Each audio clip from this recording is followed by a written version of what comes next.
KDMC मधील 10E आणि 8G प्रभागातील अनधिकृत चाळी व जोते निष्कासित।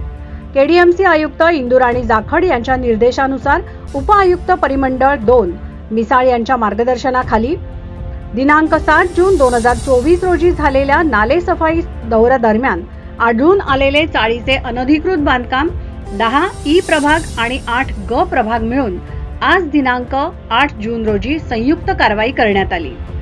2 चाळीचे अनधिकृत बांधकाम जोते म्हणजेच E आणि G प्रभागातील एकूण 17 रूम, 14 जोते, 2 टपऱ्या अनधिकृत बांधकाम पूर्णपणे जमीनदोस्त करण्यात आले।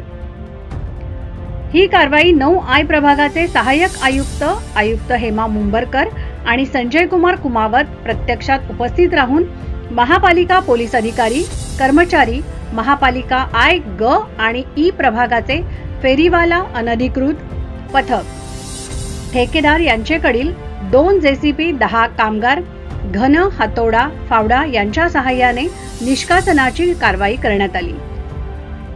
त्याचसोबत 10E प्रभागातील भोपरगाव येथील 2 चाळीमधील एकूण 15 रूम, 2 टपऱ्या, 4 जोते तसेच 8G प्रभागात 2 रूम, 10 जोते निष्कासित करण्यात आले। शरद शिंदे, आदिराज मीडिया, कल्याण।